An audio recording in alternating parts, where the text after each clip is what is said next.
All right, so what does the frame look like? Well, I think it looks something like this. And this is, as far as I can tell, this is the bare bones. This is the bare bones of a variety of things. It's a bare bones story. It's a bare bone conceptual framework.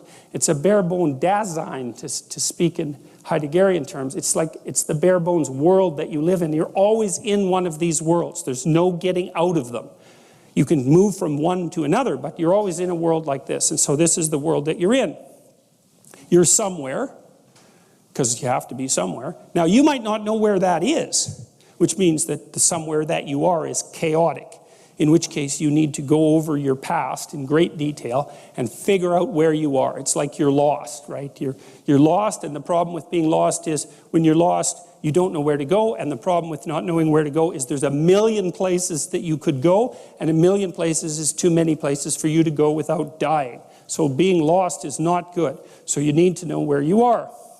One of the things that we built online, my partners and I, is this program called Past Authoring that helps people lay out the narrative of their past, to identify, to break their life down into 6 stages, epochs we call them, and then to identify the emotionally significant moments in each epoch and to write them out. What happened negatively, what happened positively, what the consequences were, what you derived from it, perhaps what you could have done differently, perhaps what you learned from it, all of that, so that you can narrow in, zero in on determining precisely where it is that you are right now.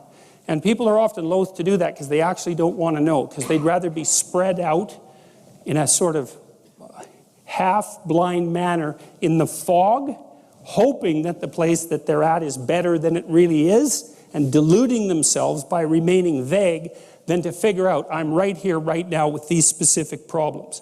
But it's actually better to do that, because if you have a set of specific problems, and you've really narrowed them down, and really specified them, then you can probably start fixing them, and you can start fixing them in micro ways, bit by bit. But there's no way you can do that without knowing where you are. It's impossible. And you can kind of tell if you don't know where you are. It's quite straightforward. If you are haunted by reveries of the past, for events that are older than approximately 18 months, if they continue to come up in your mind over and over, in your dreams over and over, you haven't extracted the world out from your past experiences. The potential is still trapped in the past. And to confront the potential means to confront the dragon of the past. And of course, that's terrifying, and it can seriously be terrifying. So for example, maybe you're vague and ill-formed and ill-defined because you were abused very badly when you were a child, 4 years old, something like that. And maybe you were abused by a family member, because that's generally who does the abusing. And so that just makes it worse. And then what that means is that you've had an implicit encounter with malevolent evil. You've had a direct encounter with malevolent evil, but you have an implicit hypothesis of malevolent evil that's plaguing you. It's still there. It's trapped in the memories, right? It's trapped in the representational structure. And as an adult, you're now faced with the necessity of articulating that fully before you have any chance whatsoever of freeing yourself from it. And so that's no joke. Lots of times people have to go into the past. That's what the psychoanalysts do, and say, look, here is something came along and just bloody well knocked me over. And it isn't even that I repressed it, which I think was, well, we won't talk about Freud's errors because Freud was a genius, so we'll just leave him alone. But sometimes it's not repression, it's just that terrible things happen to people at such a young age that there isn't a bloody chance in hell that they can figure out why they happened or what to do with them or what they mean. And then you can carry that with you, and you carry it with you.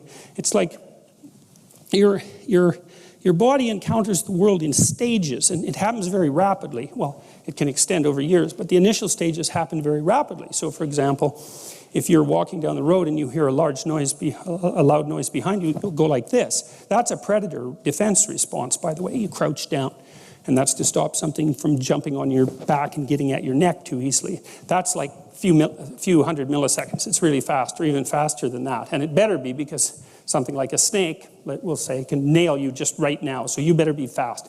But it's low resolution. It's like danger snake, something like that, or danger predatory cat. It's that fast. And then you can unravel that and categorize it, but that takes time. You do that with emotion, and then you do it with cognition, and you can do that with long-term thinking, because maybe you've encountered someone specifically malevolent and predatory at work. That happens to people a lot, who's operating as a destructive bully, and who seems to have no positive function whatsoever, and is only living that out. And then you don't know what to do about it. So you're in prey mode. I don't mean this kind of mode, although that would help too. But I mean, you're acting like a prey animal, and then you have this terribly complex thing to decompose, which is, what the hell's up with this person?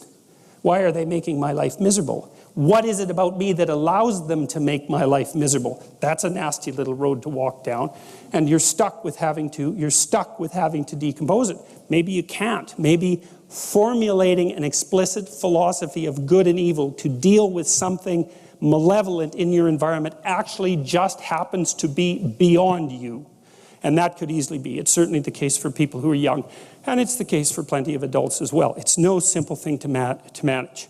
It's something, too, that often soldiers who have post-traumatic stress disorder have to do, because they've encountered terrible things. They've either done them or ran into them, and they need to update their moral model of the world, or they end up in something closely approximating hell. Anyway, so you need to know where you are. That's this, what is, where are you? So you're navigating, you're a navigator, you're a sailor on an ocean, man. That's what you are. You're a mobile creature. You're going from point A to point B all the time. You're not sitting there glued to a rock like some brainless, sea creature. There's a funny little creature called a hydra. Very simple little creature. In its juvenile stage, it has a brain because it swims around, but then when it turns into an adult, it latches itself to a rock and promptly digests its brain. Because if you're just sitting on a rock and you're not moving, you don't need a brain. But that's not our issue, right? We're zipping around in the world, and so we're navigating agents. And so to navigate, there's two things you need to know. And the first is, where the hell are you? Exactly, precisely, right? Razor sharp. What's good about you and what's bad about you? By your own reckoning. You don't have to. You can ask other people, but this is a game you play yourself. It's like, as far as I'm concerned, I'm taking stock. What is it that's okay about me and what needs some work? And you got to watch to not be too self-critical when you're doing that too, because that can just be another kind of flaw.